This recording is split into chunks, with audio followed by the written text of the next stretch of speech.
오늘 이 아침에도 주님을 사랑하는 마음으로 주의 전에 나오신 우리 성도님들을 주님의 이름으로 환영하고 축복합니다. 기도하시겠습니다. 사랑과 은혜가 풍성하신 하나님 아버지, 오늘도 주 앞에 믿음으로 나아갑니다. 주여, 우리의 연약함을 뒤로하고 주의 십자가 바라보는 그 믿음을 보시며, 참으로 우리가 여전히 죄악 가운데 한편 있으나 그러나 또한 주를 온전히 바라보는 신앙으로 주께 나아가기에 주님, 우리를 정결케 하여 주시고 우리를 온전히 주님 거룩함으로 입혀 주시옵소서. 십자가 은혜 의지함으로 나아갈 때 하나님, 우리의 마음에 겸손한 마음이 가득하게 하여 주시며, 더욱더 주를 신뢰함으로, 주를 의지함으로, 나 자신의 어떠함으로서가 아니요 오직 예수 그리스도의 그 공로 힘입어 하나님 아버지 앞에 설 수 있도록 주여 우리를 인도하여 주시옵소서. 하나님, 오늘도 그 겸손한 마음으로 말씀 앞에 서기를 소원합니다. 주께서 우리에게 주의 음성 들려주시고 기도 가운데 하나님의 선하신 뜻을 주여 분별케 하여 주시옵소서. 그래서 하나님, 오늘도 우리가 하루를 살되 그저 내가 원하는 바를 이루어가는 삶에 그치지 아니하도록, 그저 내 계획을 성취하는 삶으로 그렇게 달려가는 것을 오히려 멈추게 하여 주시고, 온전히 주의 선하신 뜻을 발견하며 그것을 함께 이루어가는 일에 동참하는 참으로 주의 청직이 된 삶을 살게 하여 주시기를 간절히 소원합니다. 우리 대한교회를 하나님 기억하여 주시고, 앞두고 있는 새샘일 축제와 또 여러 일들을 하나님 선하게 인도하여 주셔서 참으로 우리에게 맡기신 귀한 사명들을 함께 잘 감당할 수 있도록 주여 은혜 더하여 주시옵소서. 감사를 드리며 살아계신 예수 그리스도 이름으로 기도드리옵나이다. 아멘. 함께 오늘 우리에게 주시는 말씀 보겠습니다. 사무엘하 15장 24절부터 37절까지 말씀입니다. 사무엘하 15장 24절에서부터 마지막 37절까지 교독하여 읽도록 하겠습니다. 보라, 사독과 그와 함께한 모든 레위 사람도 하나님의 언약궤를 메어다가 하나님의 궤를 내려놓고 아비아달도 올라와서 모든 백성이 성에서 나오기를 기다리도다. 왕이 사독에게 이르되, 보라, 하나님의 궤를 성읍으로 도로 메어 가라. 만일 내가 여호와 앞에서 은혜를 입으면 도로 나를 인도하사 내게 그 궤와 그 계신 데를 보이시리라. 그러나 그가 이와 같이 말씀하시기를 내가 너를 기뻐하지 아니한다 하시면 종이 여기 있사오니 선히 여기시는 대로 내게 행하시옵소서 하리라.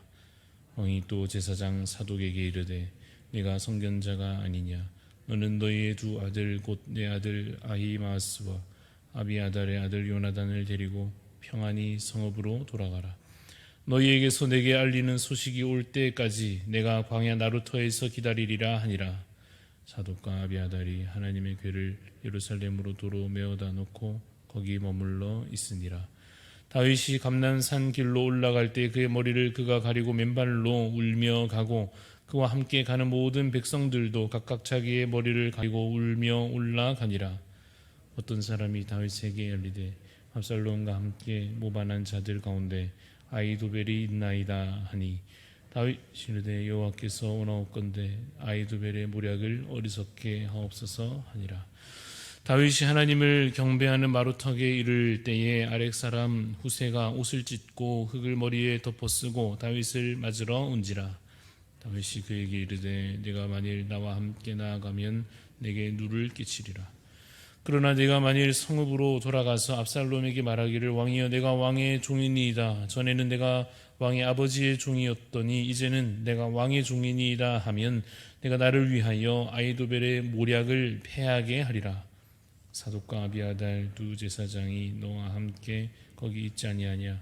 내가 왕의 궁중에서 무엇을 듣든지 사독과 아비아달 두 제사장에게 알리라. 그들의 두 아들 곧 사독의 아히마스와 아비아달의 요나단이 그들과 함께 거기 있나니 너희가 듣는 모든 것을 그들 편에 내게 소식을 알릴지니라 하는지라. 다윗의 친구 후세가 곧 성읍으로 들어가고 압살롬도 예루살렘으로 들어갔더라. 아멘. 네, 오늘 말씀의 제목은 하나님을 더 우선하는 신앙입니다. 하나님을 더 우선하는 신앙이라는 제목으로 함께 잠시 말씀을 나누도록 하겠습니다.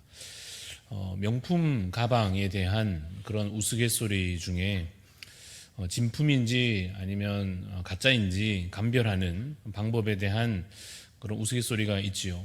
비가 올 때 가방을 머리에 얹고 뛰느냐 아니면 가방을 가슴에 이렇게 품고 뛰느냐. 진짜 같으면 가슴에 품고 가방을 이 비에 젖지 않도록 보호할 것이고, 또 가짜면 머리에 이 우산 대용으로 얹고 뛸 것이다, 이렇게 하는 이야기가 있습니다. 왜 그렇게 행동할까를 생각하면 자신이 실제로 느끼는 그 대상에 대해서 내가 정말로 실제로 느끼는 그 가치, 그 기준을 보여주는 행동이라 할 수 있을 것입니다. 평소에는 들키지 않을 수도 있습니다. 평소에는 그냥 진짜인 것처럼 위장할 수도 있고, 굉장히 내가 아끼는 가방인 것처럼, 아주 값진 것인 것처럼 그렇게 평소에는 행동할 수 있을지 모르겠습니다만, 위급 상황이 갑자기 발생하게 되면 진심이 드러나게 될 것입니다. 그래서 그 진심으로 인하여 진실이 결국 밝혀지게 될 것이다, 이렇게 이야기할 수 있을 것입니다. 우리의 신앙이 진짜인가 아닌가 하는 것도 이와 같을 것입니다. 내가 복음에 대하여서, 내가 하나님에 대하여서 그것을 얼마나 귀하게 여기는가, 그것이 나에게 얼마나 소중한 것인가 하는 우리의 진심이 평소에는 잘 드러나지 않을 수도 있습니다만은 어떤 위급 상황에서 결정적인 순간에 오히려 확인될 것입니다. 그래서 오늘 본문을 보면, 오늘 본문에서 다윗은 그래도 다행히 좋은 모범을 관련하여 보여주고 있습니다. 지금 급히 도망가는 상황이 벌어졌습니다. 그야말로 위급 상황입니다. 그런데 다윗이 지금 갑자기 왜 도망가느냐? 왕인데, 그가 당시 절대 권력자라 할 수 있는 왕인데도 불구하고 왜 도망갑니까? 사실 이제는 상황 자체가 절대 권력이 아니지요. 이미 권력의 그 중심이 옮겨지고 있었습니다. 다윗이 아니라 누구에게로 옮겨지고 있습니까? 바로 그의 아들 압살롬이 그 권력을 빼앗고 있는 상황에 처하여 있습니다. 그가 백성들의 마음을 사고 있었고, 이 압살롬이 이 다윗 옆에 일하던 사람도, 바로 아히도벨도 압살롬이 데려가고 하는 그러한 이 권력의 중심이 이동되고 있는 상황 가운데 있습니다. 그래서 위협을 느끼는 이 다윗이 급히 도망가기를 선택하고 이제 가려고 하는데, 많은 사람들이 어떻게 합니까? 그 다윗을 뒤따라 나섭니다. 함께 가려고 하고 있습니다. 그때 다윗이 그들을 먼저 오히려 걱정하면서 자신보다도 그 사람들을 먼저 생각하는 모습을 보여주었습니다. 그리고 이제 오늘 본문에서 다윗을 따라 나서는 사람들 중에 누가 보이는가 보니까 사독이 보입니다. 이 사독은 당시의 대제사장이었습니다. 사독과 함께 또 누가 보이는가 본문을 보면 아비아달도 보입니다. 이 사독과 아비아달은 다윗 때 함께 대제사장직을 수행했던 사람들입니다. 그들과 함께 선 레위인들도 보입니다. 그리고 무엇보다도 중요한 것이 또 보이는데, 바로 그들이 가져온 언약궤가 보입니다. 말하자면 다윗이 지금 성을 떠나서 도망치려 하니까 이 대제사장들과 레위인들이 다윗과 함께 하고자 하여서 지금 언약궤를 메고 뒤따라 나온 것입니다.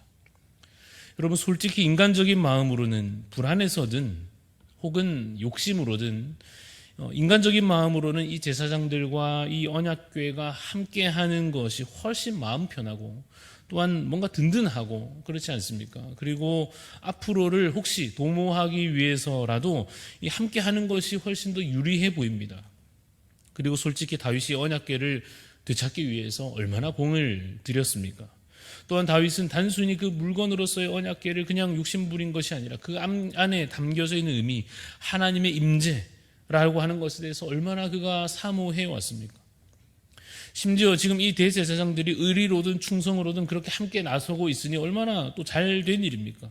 그러나 그런 상황에서 다윗이 뭐라고 말하는지 보니까 오늘 25절 말씀에 다윗이 사독에게 이르되, 보라, 하나님의 궤를 성읍으로 도로 메어 가라. 만일 내가 여호와 앞에서 은혜를 입으면 도로 나를 인도하사 내게 그 궤와 그 계신 데를 보이시리라. 이렇게 이야기합니다. 우선 그는 언약궤를 다시 돌려보냅니다. 자신의 이익보다도 무엇을 우선하려 하고 있습니까? 하나님을 우선하고 하나님의 뜻을 우선하고 하나님의 임재를 더 귀한 가치로 두어서 그것을 자신을 위한 수단과 어떤 도구로 이용하지 않으려고 하고 있습니다. 사실은 그러한 이 다윗의 행동이 마땅한 것이요. 그래서 사실은 당연한 것입니다마는 한편 그것은 인간적인 어떤 욕심과 또 염려를 거스르는 일이기 때문에 우리에게 어떤 울림을 주는 것입니다.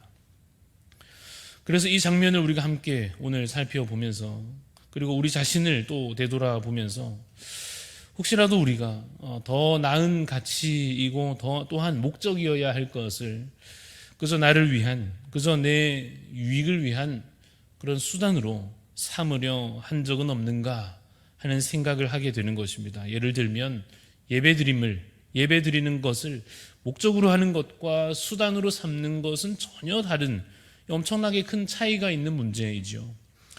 예배는 목적이어야 할 것입니다. 하나님을 예배함이 그 자체로 목적이요. 하나님께 영광 돌리고 그 은혜를 우리가 받아 누리고 그 임재를 경험하는 것 그 자체가 목적입니다.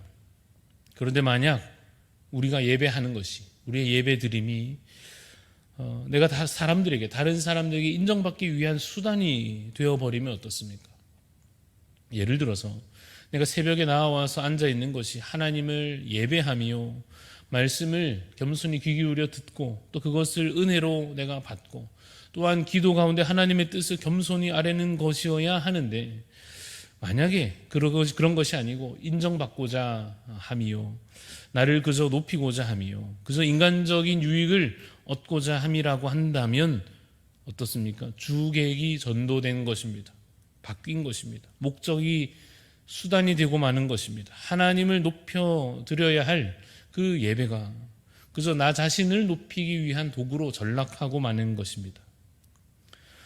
여러분, 우리가 주일에 예배를 왜 드립니까? 만약 우리가 예배를 드리는 이유가 주일 아침마다 여기 와서 앉았다가 가는 그 목적이 그저 일주일의 삶을 안전하게 보장받기 위한 무슨 부정을 쫓는 듯이 샤머니즘적인 조치가 되거나 한다면 그런 마음으로 우리가 혹시 여기 와서 앉았다가 이제는 시원한 마음으로 되돌아가고 한다면 뭔가 문제가 있지 않은가 하는 것입니다. 여러분, 한때 언약궤가 전쟁의 승리를 위한 수단으로 잘못 사용된 적이 있었습니다. 그래서 언약궤를 가져오기만 하면 그래서 가져와서 앞세워서 싸우면 승리가 보장되는 것처럼 신앙 없이 하나님에 대한 경외함 없이 그것이 먼저 우선되어야 하는 것인데 그것 전혀 없이 그저 자신의 이 현실적인 당장 눈앞에 벌어진 이 문제에 대한 해결의 수단으로 그 하나님의 언약궤를 사용하려고 했을 때 어떻게 됐습니까? 여러분, 그 결과는 처참했습니다. 전쟁도 지고 언약궤도 빼앗기고 그랬습니다. 여러분, 결정적인 순간에 정말로 내가 하나님을 위하는가 아니면 나 자신을 위하는가, 내가 가진 믿음과 이 신앙이 진짜인가 아니면 가짜인가, 내가 예배함이 진짜 예배인가 아니면 나의 유익을 위한 도구인가, 내가 노래함이 하나님을 향한 것인가 아니면 사람을 향한 것인가, 결정적인 순간에 확인될 것입니다. 비가 오면 소중히 아끼는 그 가방을 비에 젖지 않도록 보호하기 위해서 내 몸에 차라리 비를 맞히는 것처럼 위기의 순간에 하나님을 내가 더 우선하기에 차라리 나를 희생하여서라도 하나님의 영광을 더 높여드리기를 소원하고 나를 낮추어서라도 나를 희생해서라도 어떻게든지 하나님께 마땅히 드려져야 할 것을 온전히 드리기를 소원하는 그 믿음이, 그 참된 믿음이 정말로 내 안에 있는지 아닌지 확인될 것입니다. 여러분, 정말로 피하고 싶은 그 질문 아시죠? 뭡니까? 두 사람이 물에 빠지면 누구 구할 거냐 이렇게 묻는 질문 있지 않습니까? 묻는 사람은, 그 질문을 하는 사람은 아마도 확인하고 싶은 거겠지요. 진짜 나를 사랑하는지, 그래서 어디까지 과연 포기할 수 있는지 궁금해서 묻는 것일 것입니다만은 저는 늘 그 질문 앞에 제가 수영을 못한다는 핑계로 대답을 회피하곤 합니다만은 그러나 어쩌면 하나님께서 우리에게 정말로 진지하게 물으실지도 모릅니다. 나냐 너냐, 나를 위함이냐 너 자신을 위함이냐, 나를 예배함이냐 너를 예배함이냐, 그 질문 앞에서 하나님을 우선하는 그 믿음과 또한 하나님을 향한 그 사랑을 고백해 낼 수 있기를 간절히 소원합니다.